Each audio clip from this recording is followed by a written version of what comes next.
కలిగించింది. అంటే గ్రామాలు should be a part of national integration. Panchayat should become a part of national integration. కశ్మీర్లో కావచ్చు, ఇంకో చోట కావచ్చు, ఎలాంటి జరిగినా గ్రామాల్లో ఉండేవాళ్ళు మాకెందుకు, మా సంబంధం లేదనుకుంటారు. గ్రామాలు రాజకీయాలకు కావచ్చు, పొలిటికల్ పార్టీస్ కావచ్చు, కులాలకు కావచ్చు, వర్గాలకు కావచ్చు, దానికి ఫౌండేషన్ కింద కాకుండా జాతీయ సమగ్రతకి పట్టుకొమ్మల వాళ్ళు పంచాయతీలు.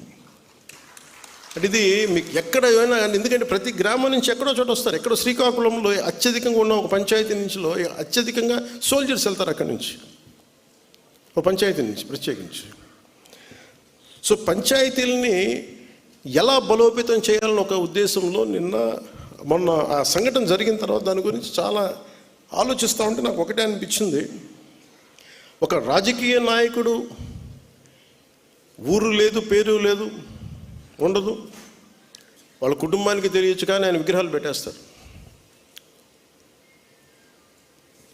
ఏదన్నా విగ్రహాలు పోతే గోల్ చేసేస్తారు. కానీ ఏ దేశం అయితే మనకు ఆధారం ఇచ్చిందో, ఏ దేశం అయితే నీకు భారతీయుడని ఉనికి ఇచ్చిందో, ఆ భారతదేశాన్ని స్మరించుకునే ఒక ఏ చిహ్నం లేదు, ఎలాంటి చిహ్నం ఉండదు, గుర్తుండదు.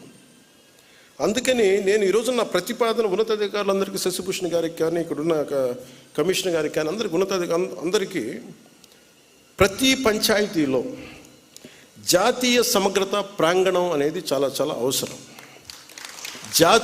దాంట్లో జాతీయ సమగ్రత స్తూపం.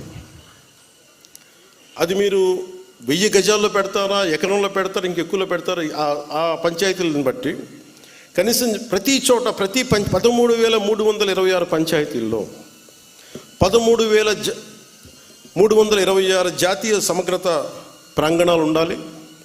13,326 జాతీయ సమగ్రత స్తూపాలు ఉండాలి. ఇది దయచేసి దీన్ని ఎలా తీసుకెళ్తాం, దీనికి కావాలంటే నేను క్యాబినెట్లో కూర్చొని గౌరవ ముఖ్యమంత్రి చంద్రబాబు నాయుడు గారితో మాట్లాడి, అవసరమైతే కేంద్ర ప్రభుత్వంతో మాట్లాడి, ఇది చాలా చాలా అవసరం ఇప్పుడున్న పరిస్థితుల్లో.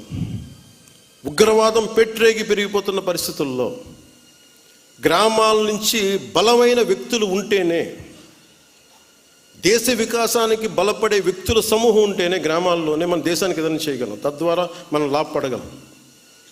మనకి ఉనికినిచ్చిన మన దేశం తాలూకు మనం భాగస్వాములు కాకపోతే, ఇది నాకు సంబంధం లేదు, నా కులం కాదు, నా పార్టీ కాదు, మా ఏరియా కాదు అనుకుంటే అలా కుదరదు. అందుకని దీనిని సమగ్రతని పెంచే, జాతీయ సమగ్రతని పెంచే ఈ జాతీయ సమగ్రత ప్రాంగణాలకి దయచేసి మీరు ఒక ప్రణాళిక తీసుకెళ్ళవలసిందిగా మనస్ఫూర్తిగా నేను మీ అందరికీ తెలియజేస్తాను. ఇక మీతో ఎక్కువ సమయం గడపాలనుకుంటా ఉన్నాను, కానీ నాకున్న ఒక నిన్న కశ్మీర్లో చనిపోయిన వ్యక్తుల్లో మన ఆంధ్రప్రదేశ్ చెందిన వాళ్ళు 2 ఉన్నారు. ఈ బాధ్యతలు నేను కూడా వెళ్ళి వారి క్రిమేషన్లో, వారికి దహన కార్యక్రమాల్లో పాల్గొనాలని నిర్ణయించబడింది. అందువల్ల దానికి బయలుదేరుతున్నాను. లేదంటే మీతోటి మీ అందరి గురించి